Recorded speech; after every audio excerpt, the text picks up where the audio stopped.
بسم الله الرحمن الرحيم نحمده ونصلي على رسوله الكريم أما بعد فأعوذ بالله من الشيطان الرجيم بسم الله الرحمن الرحيم إنك لعلى خلق عظيم صدق الله العلي العظيم وقال النبي صلى الله عليه وسلم المسلم من سلم المسلمون من لسانه ويده او کما قال علیہ الصلاۃ والسلام۔ میری بیٹی عزیزہ، یہ نصیحت تمہارے لیے براہ راست ہے اور پوری امت کی بیٹیوں کے لیے بالواسطہ ہے۔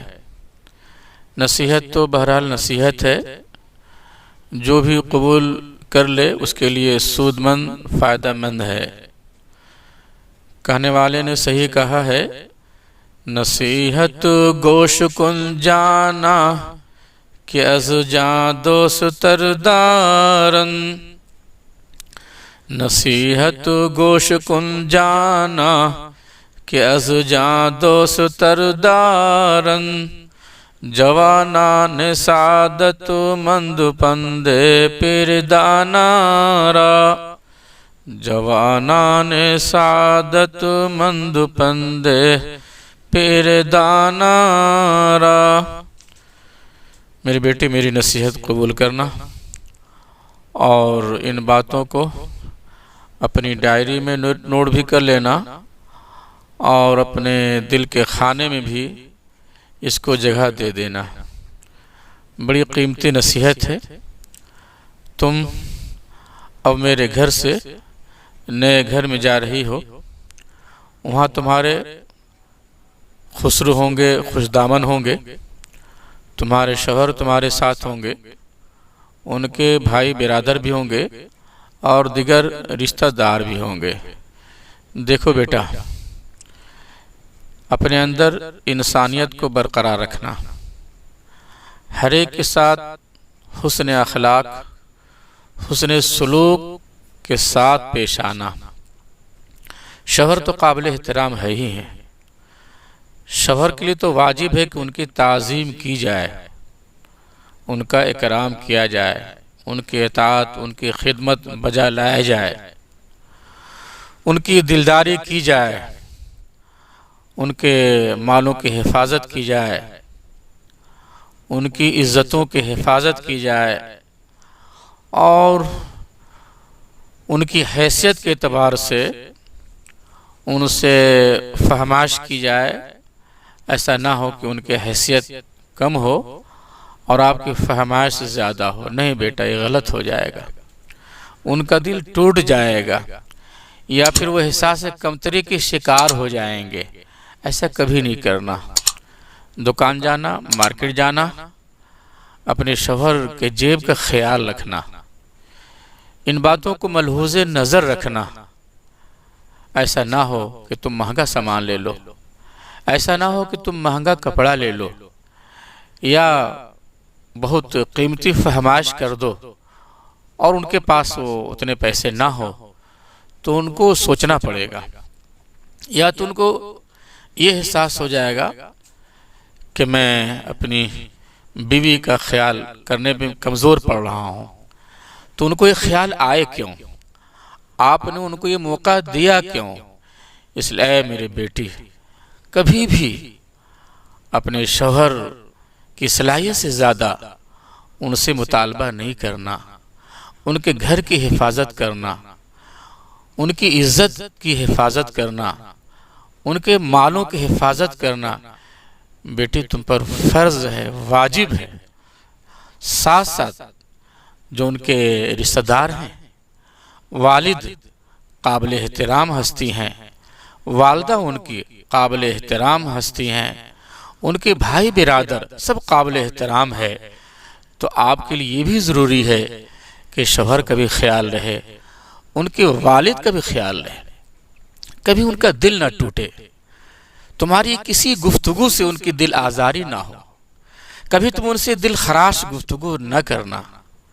اے بیٹا، ان کے حکموں کے آگے اپنے آپ کو پامال کر دینا، بیٹا کبھی بھی ان کی باتوں کو نہ ٹالنا، ہر وقت ان کا خیال رکھنا، چاہے آپ کی خوش دامن ہو یا خسر ہو، جی آپ سے خوش رہیں، آپ اس قدر اخلاق دینا کہ ان کا دل بڑا ہو جائے اور ان کے دلوں میں اپنی جگہ بنا لینا۔ انسانیت کی ہے کوئی اگر میراث تو یہ ہے، انسانیت کی ہے کوئی میراث تو یہ ہے، اتر جائے محبت بن کے انسان قلب انسان میں۔ تو یہ انسانیت کی میراث ہے کہ کسی قلب انسان میں اتر جائے۔ وہ بہو کے لیے کیا میراث نہیں ہے کہ شوہر کے دل میں محبت بن کے تو بیوی اتر ہی جاتی ہے، اپنے سسر اور اپنی ساس کے دل میں بھی محبت بن کے اتر جائے، نفرت بن کے نہیں۔ نفرت بن کے اترنا بہت آسان ہے، جیسے آج کل بہو جو ہے نفرت بن کے اتری ہوئی ہیں۔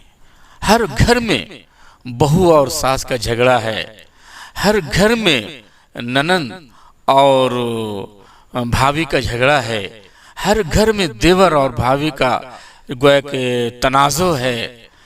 ایک بہو گھر میں جاتی ہے، ایک نیا ماحول بن جاتا ہے، فتنہ و فساد سے وہ گھر بالکل پر ہو جاتا ہے۔ اور بہت کم ایسی بہو ہے جو اپنے سسر کا اکرام کر پاتی ہیں اور اپنی ساس کی تعظیم کر پاتی ہیں۔ بیٹی وہ کیسی محبت ہے شوہر سے کہ شوہر کے باپ سے محبت نہ ہو، اس کی ماں سے محبت نہ ہو، اس کے بڑے بھائی سے محبت نہ ہو، اس کے گھر سے پریوار سے رشتہ دار سے محبت نہ ہو۔ بھائی شوہر سے محبت کی دلیل یہ ہے کہ اس کی ہر چیز سے محبت ہو، جی تبھی محبت کامل ہے، تبھی اس محبت کو مخلصانہ محبت کہا جائے گا۔ جب یہ چیز نہیں ہے تو سمجھیے کہ محبت کمرشیل ہے، جب یہ چیز نہیں ہے تو سمجھیے کہ محبت وقتی ہے، اگر یہ چیز نہیں ہے تو یہ محبت بے عبث ہے۔ جی آج اگر ان باتوں پہ بہو آ جائے، ان باتوں پہ بیٹی آ جائے، ہر گھر جنت بن جائے، جنت قدح بن جائے، جنت بدامہ بن جائے۔ محبت تو اسی کا نام ہے نا۔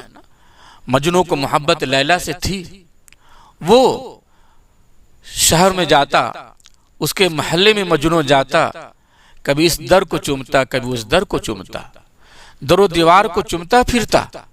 کسی نے مجنوں سے کہا بھی کہ اے مجنوں گلی کو کیوں چومتا ہے، در و دیوار کو کیوں چومتا ہے؟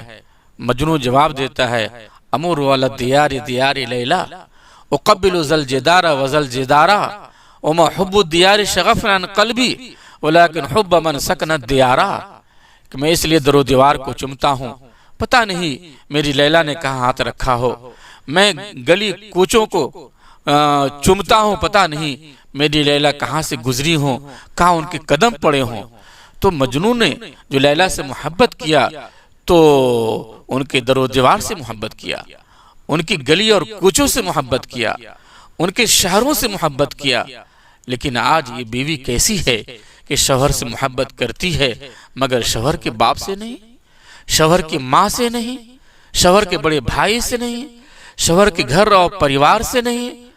بیٹا دیکھنا، تم نئی مثال پیدا کرنا، اے بیٹا تم جانا، دوسروں کے لیے سبق بننا، دوسروں کے لیے عبرت بننا، دوسروں کے لیے ایک نئی تصویر بننا، تاکہ لوگ کہیں کہ دیکھو مفتی جہانگیر کی بیٹی ہانیہ ہے، جب سے گھر میں آئی ہے، جب سے گھر میں آئی وہ گھر جنت قدح بن گیا ہے، جنت بدامہ بن گیا ہے، گھر کا ماحول بدل گیا ہے۔ بیٹا ایسا اخلاق دینا تو تمہارا بھی نام اونچا ہوگا اور تمہارے والد کا بھی نام اونچا ہوگا۔ لوگ عزت کی نگاہوں سے دیکھیں گے کہ مفتی جہانگیر صاحب نے اپنی بیٹی کی اچھی تربیت کی، اچھی تعلیم دی، اور تمہارا بھی نام روشن ہوگا بیٹا کہ دیکھو ہانیہ مریم ایک بہو کے روپ میں جب اپنے شوہر کے گھر پہ آئی ہے تو الحمدللہ کیا اس کا اخلاق ہے، کیا اس کا کردار ہے، کیا اس کے اطوار ہیں، کیا اس کے احوال ہیں، کیا ان کا بہوار ہے، سب لوگ کی زبانوں پہ گویا کہ باتیں زد ہوں گی۔ بیٹا یہ پیش کرنا، ٹھیک ہے نماز کے وقت میں نماز کا پابند ہونا، تلاوت کے وقت میں تلاوت کا پابند ہونا، جی تسبیحات بھی پڑھنا، اور ان تسبیحات کو پور کر کے ان نمازوں کو پورا کر کے خدمت خلق میں بھی ٹائم دینا، سب کا خیال رکھنا، جی کسی کو کھانا کھلاؤ، چاہے آپ سسر کو کھانا کھلا رہی ہوں یا پھر ایک آپ ساس کو کھانا کھلا رہی ہیں، آپ وہاں پر موجود ہوں، جی آپ ایک خیال رکھے کوئی سامان گھٹا تو نہیں، یا کوئی سامان زیادہ تو نہیں ہے، یا پھر کچھ تقاضا تو نہیں ہے، گرم کھانا کھلائیے، جیسا سسر چاہتے ہیں اسی اعتبار سے ان کے ساتھ پیش آئیے۔ یہ بھی آپ مزاج پہچانیے کہ آپ کی ساس کا مزاج کیا ہے، وہ آپ سے کیا چاہتی ہیں۔ گھر کے لوگ جو گوتنی ہیں، جو آپ کے گویا کہ ہم عصر ہیں، جی آپ کے برابر ہیں، جیسا ان کا مقام گھر میں ہے ویسے آپ کا ہی مقام ہے، ان کا بھی خیال کرنا ہے، سب سے مسکرا کے ملنا ہے، سب سے محبت سے سب سے پریم سے ملنا ہے۔ بیٹا ہم نے تم کو تلک نہیں دیا ہے، ہم نے تم کو کوئی جہیز نہیں دیا ہے، لیکن اخلاق کا سندیش تو دیا ہے، محبت کا سندیش تو دیا ہے، تربیت کا سندیش تو دیا ہے۔ کہہ دینا کہ میرے والد نے مجھ کو تحفہ کچھ بھی نہیں دیا، لیکن تعلیم کا تحفہ ضرور دیا ہے، تربیت کا سندیش ضرور دیا ہے، محبت کا پیام مجھے لے کر ضرور انہوں نے بھیجا ہے۔ اس بات کو بیٹا ثابت کرنا۔ آپ کے جو سسر ہیں جناب حیدر امام صاحب بڑے خوش اخلاق ہیں، بڑے خوش اتوار ہیں، جی اور نمازی ہیں، تہجد گزار ہیں، صاف ستھرے ہیں، کھرے کھوٹے ہیں، بڑے اچھے انسان ہیں۔ ان کی قدر کرنا، ان سے دعائیں لینا، ان سے محبت لینا، اور ان کے دل کو خوش کر کے گویا کہ تم جنت دنیا میں کما سکتی ہو۔ اسی طریقے سے جو آپ کے ساس ہے وہ بھی نیک خاتون ہے، بہت اچھی اخلاق کی ہیں، بیٹا ان سے دعائیں لینا، جی ان سے دعائیں لے کر کے اپنی زندگی کو اور اپنے مستقبل کو تابناک بنانا، روشن بنانا۔ بیٹا اگر تمہارے شوہر خوش ہیں، بیوی اور تم بیوی بن کے صرف شوہر کو خوش رکھ رہی ہو، سسر خوش نہیں ہے، بیٹا کوئی کامیابی نہیں ہے۔ اگر تمہاری ساس خوش نہیں ہے، بھیسر خوش نہیں ہے، نند خوش نہیں ہے، اور گھر میں جو پریوار وہ خوش نہیں ہے، تو بیٹا پھر یہ کامیاب زندگی نہیں ہے، تم اپنے اخلاق میں پورے طور پہ کامیاب نہیں ہو۔ اللہ کے رسول علیہ الصلوۃ والسلام کی حدیث ہے، من سلم المسلمون من لسانہ ویدہ، وہ مسلمان ہی نہیں ہے جی جس کی زبان، جس کے دست پا سے کسی کو تکلیف پہنچے۔ بھلا بتائیے کہ کسی کو تکلیف پہنچے مسلمان نہیں ہے، وہ کیسے مسلمان ہو سکتا ہے کہ وہ اپنی زبان سے، اپنے دست و پا سے، اپنے اعضاء جوارح سے اپنے سسر کو تکلیف دے، اپنی ساس کو تکلیف دے، ننند کو تکلیف دے؟ نہیں بیٹا، یہ انصاف نہیں ہے، یہ اسلام نہیں ہے، یہ انسانیت نہیں ہے۔ بس یہ چند نصیحتیں تھیں جو اللہ نے میرے دل میں ڈالا ہے، بیٹا اس کو حرز جان بنا لینا، اور اللہ کے واسطے اپنی بھی عزت کا خیال رکھنا، اپنی صحت کا خیال رکھنا، اور اپنے شوہر کا خیال رکھنا، اور میری بھی عزت کا خیال رکھنا۔